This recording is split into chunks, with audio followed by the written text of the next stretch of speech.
I've been in business online since 2005. And in this video, I want to share with you the expectations versus the reality of building a successful business in today's landscape online. All right, guys, welcome to another episode of #winning. Uriel King here, CEO and founder of Healthpreneur. And we help health professionals build and scale amazing coaching businesses that transform our lives with heart.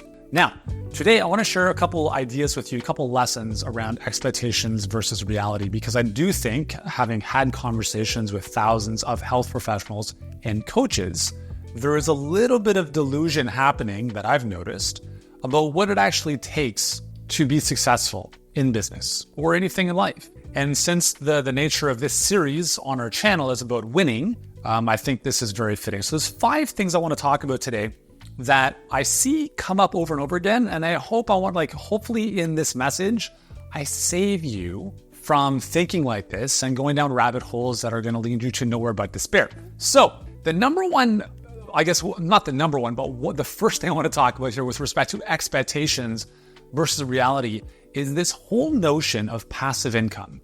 I don't know why so many people talk about, I want to have an online business to build passive income from.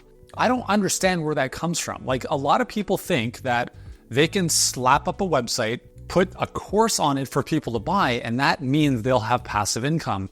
It could not be further from the truth. If you have a brick and mortar, you are more likely to have passive income from your brick and mortar, assuming it's set up properly, which in most cases it's not in the first place, than you will from building an online business. A business, I don't even like calling it an online business. It's a business. I've worked with thousands of practitioners over the years who pay $5, $10, $15, $20,000+ per month in overhead, team, lease, equipment, and they come online and they think they're going to build a great business for nothing. I got to pay $100 a month for my CRM. I don't know if I really want to. Like, are you serious? Like, you have to treat an online business as a business. Remove the word online from the whole vernacular. Treat your business as if it's a real business. If you open up a restaurant or a hotel or a brick and mortar, you're not going to be complaining about $100 a month as whatever the tech platform might be. Anyways, as an aside, so what does this have to do with passive income? The reality is, whether you're building a business offline or online, you have to build the business.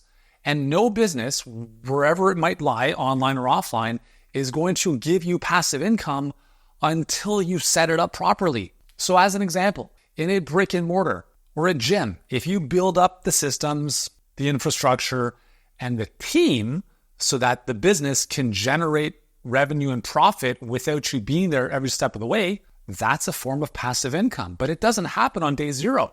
You have to build it up. Online, it's the same thing. You have to work your ass off. You have to build the infrastructure, the team. Like, I don't necessarily have to work in the business. Like, we have an amazing team. I have removed myself from a lot of stuff I don't need to do, but I still work a lot because I have a very big vision and I love the work. I love doing what I do. Now, just because I'm working, it doesn't mean if I work, we get paid. I work independent of the money that comes in. So to be honest, at this point, we have, I would say myself personally, have a lot more passive income. However, like, if I didn't work, it wouldn't change our income versus if I did, for instance, okay? I work because I'm building for the future. Now, it took me a long time to build that up, right? Now, if you're the type of business where you're posting everything on social media and DMing everyone, that's not passive income.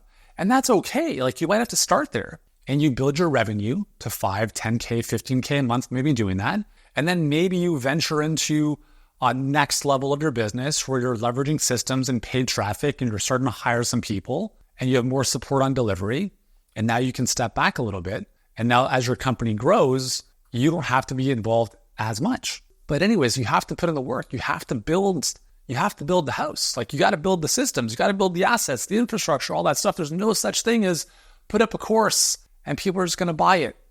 And that leads me to the second expectation that some people have with respect to building a business online. And I just want to end the conversation around this right now. This whole idea of build it and they will come. This is not the field of dreams. So let's just contrast. I'll just use a gym as an example. You drive down the street and you look out your window and you see a gym. Oh, there's a gym. Maybe I'll inquire about a membership there, right? Or a gym near me. That's actually how I found my trainer. I actually typed into the maps. I said, it was like athletic facility or a gym, whatever the keyword was, near me. And what came up was what came up, right? Oh, it's 2 kilometers down the road. I'm going to go check it out, etc. Okay, so that's what offline business looks like. Online, it doesn't happen. So number one, there's no one driving to their car. Oh, there's a gym. No. Here's the thing. Online, no one knows you exist. No one knows. I hope you understand this. No one knows you exist. No one knows I exist. Now, maybe me more than you, just because I've been online for 20 years and we've built a bigger business, but whatever. What I'm trying to say is, like, if people are on Google, what's the likelihood that they're going to find your website? There are more than 1 trillion pages on Google. What's the likelihood that your website with a homepage, about us page, services, and contact, let's say 4 or 5 pages, is going to outrank the biggest websites on the planet? It's close to impossible. And I share this from personal experience. My first business, we got our website, our blog, to 1.4 million visitors per month. Do you know how much work that took? You know, like, what kind of a payroll and team it took to create that level of content and that level of exposure in the SEO? It's a major undertaking. So for the average person to just put up a website with a course on it and expect people to find it is near impossible. But what about social media? Yeah, social media is better than just relying on a website. But again, most people are not going to see your stuff. You put up a great post, it's frustrating. No one sees your magic. And so you give up. But here, like, what I want to tell you is, like, you have to keep creating. You have to keep putting yourself out there. The only way you are going to be found and visible is by being consistent. There's no magic. There's no secret sauce. There's no viral post. There's no, like, oh, maybe this one magazine feature is going to make my business a TEDx talk. None of it is going to give you the results you're looking for that are, like, in a way that's more meaningful than just being consistent. And when I say, like, you got to show up as a pro, kind of going back to my first point of, like, build your business like a real business, this goes into what I'm talking about here. Don't expect to post once a week and, like, complain that people are not finding you. And even if you post once a day, don't complain that people are not seeing your stuff. You have to earn the rights. You have to earn your stripes. And it just takes time. And I'm like, listen, like, the only way to fast track this is to run paid ads or paid traffic. Because when you do that, you ensure visibility. You ensure reach. The danger, though, is if you're not working with experts like us, for instance, you will lose a tremendous amount of money, most likely, because although advertising is amazing, it will guarantee impressions and eyeballs, but it does not guarantee conversions. And if you're spending hundreds or thousands of dollars a month and your messaging is terrible, your offer's horrible, you don't know how to speak to people on the phone, you're blowing money down the drain. So you might as well not do that and just focus on creating content until you're at a point when you actually have this other stuff dialed in. So I share this with you because you got to treat your business like a business. It's going to take time. It's going to take longer than you want. It's going to take maybe more effort than you want. And this is why you got to reconnect to why you're doing this in the first place. I can promise you this, guys, like, you know me, like 20 years in business, in the trenches, in this space. Has it been hard? Yeah, it's been hard. Have there been days that are chill? Yeah. Have I been able to travel and take my family all around the world and do some awesome stuff? 1,000,000%. Have there been times where I wanted to throw in the towel? Not really, because I knew that even though it was hard, the dream I was building and continue to build is worth it. And this is probably, I think personally for me, the most value I can bring to our clients and hopefully to you as well, is to help you understand, like, you're just playing at such a small level. So am I. I have to continue to level up. I have to continue to expand what I believe is possible, but not just for me. Most importantly, for the type of people I want to attract into my world, team members who might have a big vision, but that big vision needs to fit into my big vision because I want to help them make their dreams happen. And if I can help them with this vehicle, our company, Healthpreneur, then that's amazing. I need to cast a big vision for the types of clients I want to attract, for the types of people I want to have around in my world. And I share this with you guys because a lot of you guys are thinking so friggin' small and you're worried about the stupidest little things that are insignificant in the long term. and you allow small little potholes or speed bumps to derail you from your dream. And I talk about this with our clients all the time. Our job as coaches is to help others elevate the quality of their life. And that means to raise what they believe is their standard. I'll refer to this here because I see this happen a lot in sales calls that we review for our clients. They're talking to the prospect who is visibly overweight, like, 100 plus pounds overweight.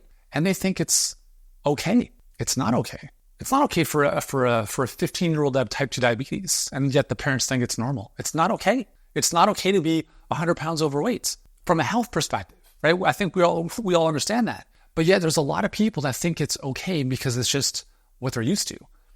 This is the big opportunity that you have with your market, is to help elevate what people believe is their standard, is their normal. And that's what I want to do here for you, is to help you understand that you're playing small. No matter, the level of income you believe is possible for you, the level of impact or the transformation you want to create for others, keep stretching, keep going bigger. It's not about chasing the next thing. It's not about accumulating stuff. It's about, we're here to grow and expand. And if there's one thing that I love to do, it's to help other people expand their thinking and to raise their standards. Because, growing a great business is not $10,000 a month. It's not $20,000 a month.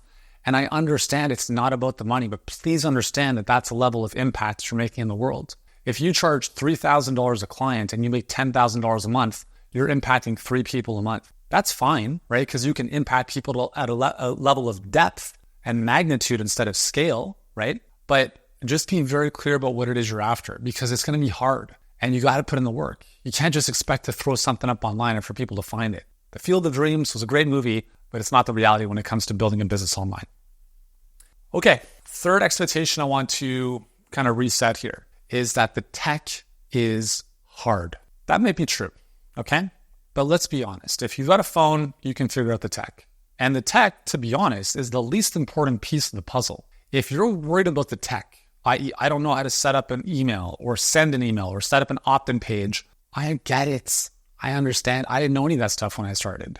And I would consider myself pretty tech literate now. So just remember, anything you don't understand is simply a skill you don't yet have. You didn't, just imagine you're 3 years old or 2 years old and you're like, I'm walking illiterate. Yeah, exactly. You know how to crawl. You don't know how to walk. It doesn't mean you can't learn.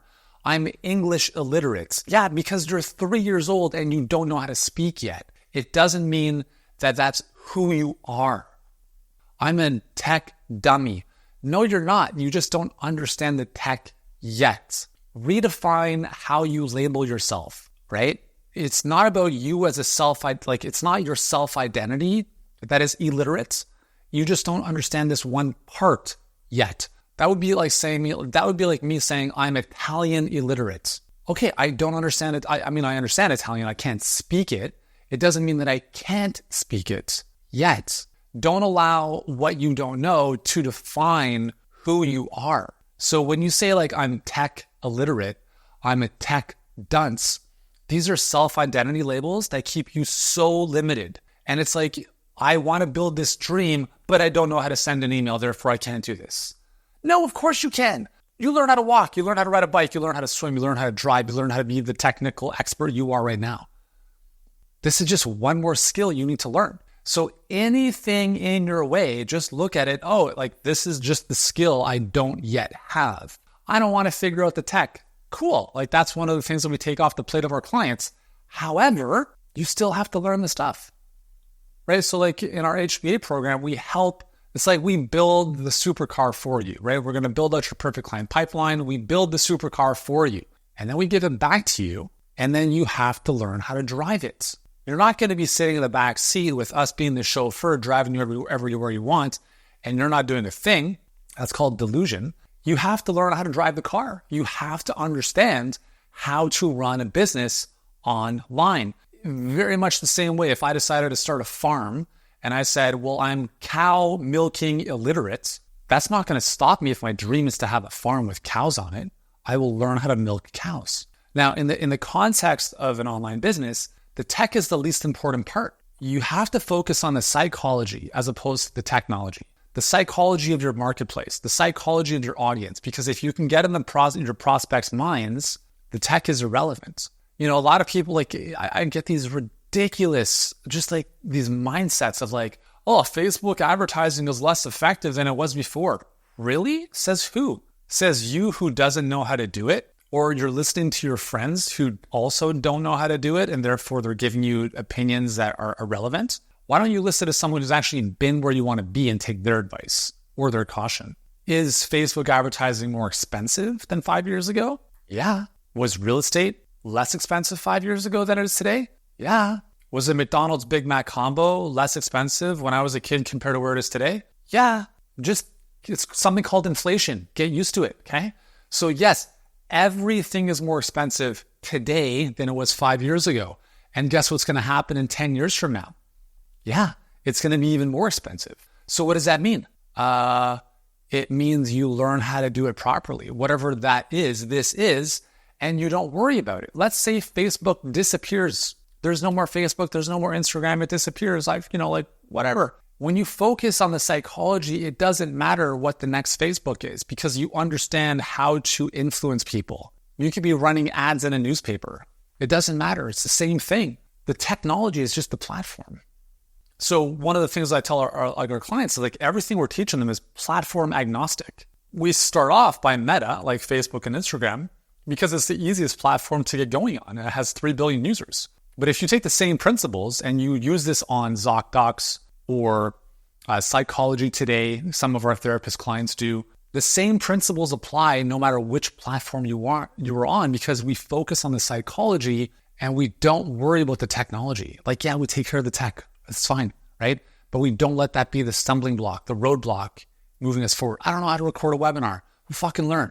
Google it, right? How do I record a voicemail? How do I record my voice over a slide deck? It's not that big of a deal. Google it. Be resourceful. You can figure it out. You'll be just fine, okay?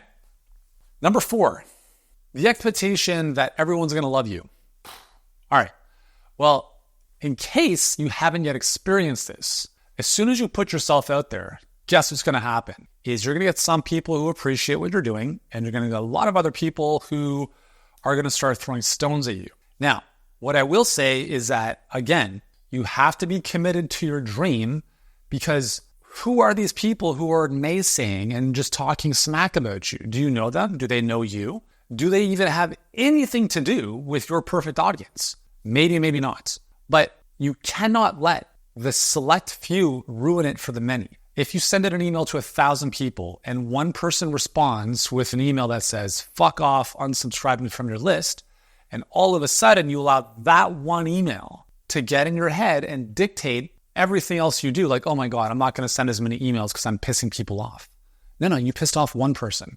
Was that person ever going to do business with you in the first place? Probably not. But what about the other 999 people who opened your email, or maybe not all of them did, but whatever, a percentage of them did, and enjoyed it, and who didn't reply and didn't do anything? Yet they just enjoyed it. Maybe they're in line at Starbucks, maybe they're sitting on the toilet, maybe they're at their computer, and they're just reading it, and they're like, interesting, that was inspiring, that was helpful, and then you never hear from them. You see, that's the silent metric that I want you to keep in your mind, is all the people who are enjoying your stuff, who are never commenting on it. And I'll let you know, I am one of those people. In being online for 20 years, I have consumed thousands of YouTube videos, whether it was education, music, anything. And not once, I'm serious about this, I don't think ever, not even once, have I left a comment on a YouTube video. So, for all of you guys who've left comments on these videos, massively appreciate you. I also understand that there's far more people who are not commenting, and that's cool because I'm one of those guys. I have never left a comment on a YouTube video. Not that I would leave a negative comment, because I'm like, if it's a negative comment, I'm just going to bite my tongue and I can just go elsewhere. But understand that there are a lot of people out there that are not commenting on your stuff who are appreciating it. There is a lot of stuff. There's so much value on YouTube and so many areas of the internet. And it's like, you're not hearing from all these people, and that's okay. It doesn't mean that your impact is not being heard or met or observed. But don't expect everyone to love you, because you will hear from the haters when you will run ads And people are like, oh, here's another scam artist. Here's another one of those people taking advantage of others. Here's one charging for health when it should be free. No, child, fuck off, okay? Do not let anyone hold you back from your dream. And this is the most important thing. Usually everyone who's throwing stones at you, they're not above you, they're below you, right? They're trolls. Maybe they're legit people that are having a bad day, right? Maybe they're just angry in general, who knows? But my advice is never take criticism from someone you would never take advice from, right? And that's for completely off basis. And like your parents or someone very close to you is like, hey man, like you're doing some pretty shady stuff. Yeah, like you should definitely heed some caution there.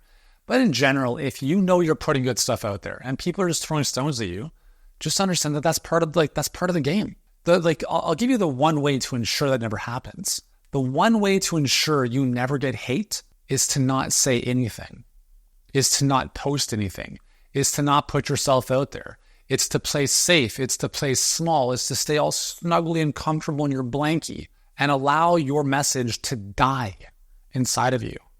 That's a great life. Yeah. All because you wanted to avoid people throwing stones at you. Don't do that. Okay? Don't be that person. So as you build your business online, you are going to come up against some resistance and some hate and some negativity. And the number one piece of advice I can give you, and I've posted other videos on this, is to completely ignore it. Do not respond ever. Never. They're looking for your response. As soon as you respond, they're like, let's go. Time to debate. I'm going to show that I'm right. You have lost. The best way to deal with bullies is you don't even acknowledge they exist. It's called extinction. If you don't want a behavior to persist, you completely ignore it. That's it. Okay? All right. Fifth thing I'm going to just share with you, and then we'll wrap this up, is when it comes to expectations, building a business online, I can figure this out on my own. Okay. Number one is good luck with that. And I share this with you because I was that guy when I started in 2005. I'm like, oh, I'm smart. I could figure this out on my own. No, you can't. You might be able to, and it's going to take you 10 times longer because successful people understand that they would rather learn from other people's mistakes. People who struggle make their own mistakes. If they're lucky, they learn from them. And if they're not lucky, they just keep repeating the same mistake over and over again because they have no perspective to even understand what the mistake is. As awesome as YouTube is, I will say that the most expensive advice is free or cheap advice.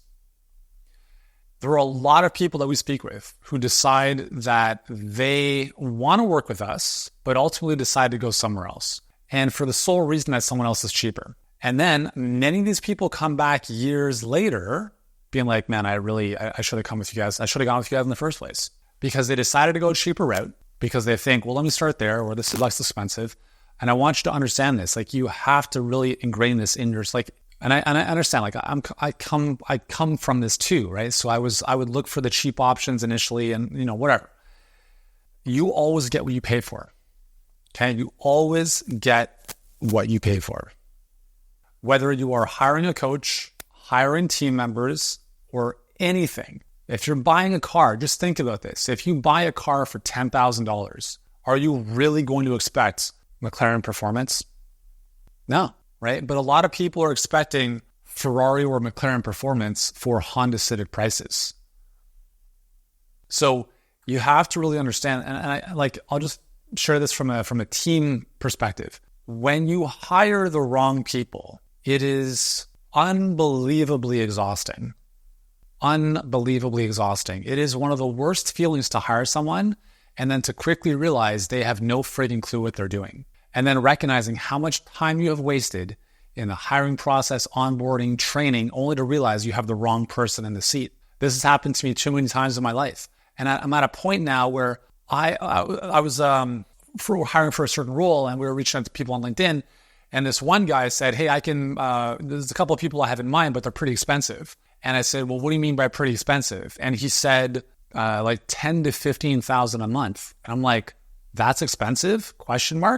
And he said, yes, for some. I'm like, I want to pay double that. I want the best possible person on the planet in this role because I understand how costly it is to have the worst person in this role.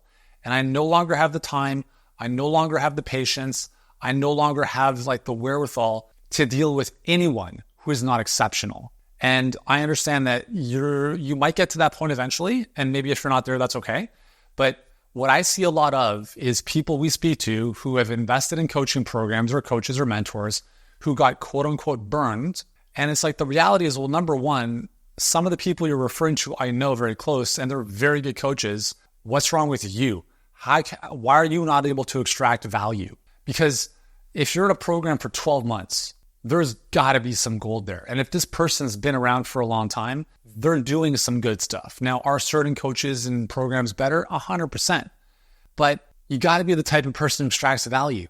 When someone's like, I invested $20K and I didn't see anything from it, I'm like, please stay away from me. Please. You're telling me that you're not a winner. You're a fucking loser because you can't find a way to win even from proven strategies. How is it possible that hundreds of other people have done well here, but you didn't?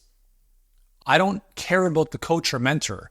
I care about what's going on with you. You have to take ownership and responsibility for everything in your life. And if you are expecting some person to ride in on a knight with, knight in shining armor on a horse to save your business, it's not going to happen, right? So you're not going to figure this out on your own. You could. It's going to take you 10 times longer. But here's the thing you can never make more of: time. You can always make more money. I mean, if I were to really calculate all the money that I've paid in interest over the years, it's probably in the mid six figures, right? Just from like stupid loans and bad decisions financially. I wouldn't change any of it though, because what that's allowed me to do is get exactly where I am now. But there are people out there who run businesses who don't believe in debt. Okay, how exactly are you going to do that, right? I don't like credit cards. I don't care if you like credit cards. It's irrelevant. Do you like getting to where you want to go? Because if you do, you're going to need a credit card. I'm not talking about going and buy shoes and furniture. I'm talking about investing in yourself, investing in aspects of your business, your own education, your skills, the team members you're hiring. If you're trying to do all this stuff for free or on your own somehow with no guidance, just like, as I've said before many times, go make lattes at Starbucks. Okay? The world does not need more mediocre, small-minded business owners. They are a dime a dozen, right? We don't need more health professionals out there who are doing nothing, making a couple $100s a month. No, you're not serving anyone. Get out of your own way, think bigger, find someone who resonates or you resonate with, get them to mentor you. Yeah, get uncomfortable. Yeah, invest in a coach. Pay more than you want to pay. You should feel very uncomfortable. It should keep you up at night because you are venturing into uncharted territory, and that's a good thing. Because if you're making decisions from a place of comfort, you're never going to grow. You're never going to grow. You want to be scared out of your pants, but you have to know within your soul that this makes sense. And remember this, the three types of people in this world. We have people who lose, and they're looking for reasons that things are not going to work. They're always looking for reasons something's not going to work. Those are the overly skeptical people. Show me the tax show me your tax returns to make sure this is legit, blah, blah, blah. No, ciao, go somewhere else. You have people who are the dabblers. They're looking for reasons that something may or may not work. They just kind of dip their toe in the water. That's not who I'm speaking to here, right? Losers, dabblers, ciao. That's not what this show's about. This show is called #winning. The third type of person in this world are winners. Winners always find a way to win. They always find a way to make it work. They always find a way to win. They know that, listen, I don't know what this is going to look like. I don't know what this is going to look like, but I know I'm going to figure this out. And it's these people, the winners, who will enter into any type of coaching program. They'll work with any type of mentor, and they will win every single time. Is it because of the coach or the mentor?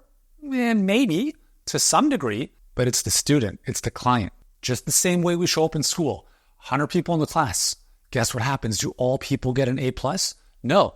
Does that mean the class is a scam? No. It means maybe if you got an F, that's on you. It's called the bell curve. Some people crush it. Most people do okay. Some people fail. And the sooner you realize that, and the sooner you look in the mirror and say, what type of person am I? The sooner you can start making changes. Because let's be very honest. The easiest way to predict future success is to look at past success. So I graduated summa cum laude from one of the top universities in the world. I had a very high GPA. I played pro soccer. I've excelled in everything I've done. Cool. I would say I'm a winner. Yeah, that's why this is called #winning. Now, if you're someone who has repeatedly failed, had really terrible grades in school, couldn't hold down a job. Like, there are telltale signs of issues there. Now, I'm not saying you can't change that 100%, but you have to understand that that's a pattern and it's no one else's fault but your own. No one else's. Oh, the teacher, no. Don't point your fingers anywhere else. Look in the mirror and recognize, like, man, chapter 1 of my life was pretty shit. I have a decision to make now that I can change the rest of my life, but that starts by me showing up in a different way. And that means that I need to do things differently. This is what happened with me in 2010. From 2005, end of 2005 to the end of 2009, I struggled big time because I thought I could do things on my own. I thought I could build this business by myself, even though I had no business building a business by myself, because I'd never done that. And the end of 2009, I sat down and I remember journaling. I was setting my goals for the new year. And I just said, you're not as smart as you think you are, man. What you've been doing for the past 3.5 years, clearly, based on your bank accounts, not working. You're under poverty line income, dude. Why don't you do something very different from what you've been doing? And that one decision for the next year, 2 decisions, was to actually go to some events, meet some other people, get away from the computer, and hire a coach. Did I have the money to do that stuff? No, I put everything on a credit card. Was it the best decision I ever made? You better believe it. It was the inflection point for the journey ahead. If I did not do that, I don't think I would be here right now. I would be in a very different place. And so I implore you to really think about, let me ask you this, did you become the health professional you are by trying to figure out all that stuff by yourself? Did you read textbooks all by yourself? Did you learn how to adjust spines over the internet? No, you went to school, you invested a lot of time, a lot of money to become excellent at what you do. So why would your business be any different? We spend hundreds of thousands of dollars in school, all 10 plus years. And then we're out with no business skills, no business acumen, because they don't teach any of that stuff. And it's like, oh, cool. Well, let's give it a go and see what happens for free, right? To build a business. It doesn't make sense at all. So it's kind of like learning. It's like, you get this supercar built for you and then they give it back to you and then you don't know how to drive. And then you try to drive, but there's no seatbelt. There's no airbags in the steering wheel, nothing. And it's like, good luck. And you just plow the car into the fucking wall. And that's how most people run their businesses, at least in our space. So the reality, guys, is building a business online is harder than offline because no one knows you exist. There's a lot of mistrust that you have to bridge. It's going to take longer than you want.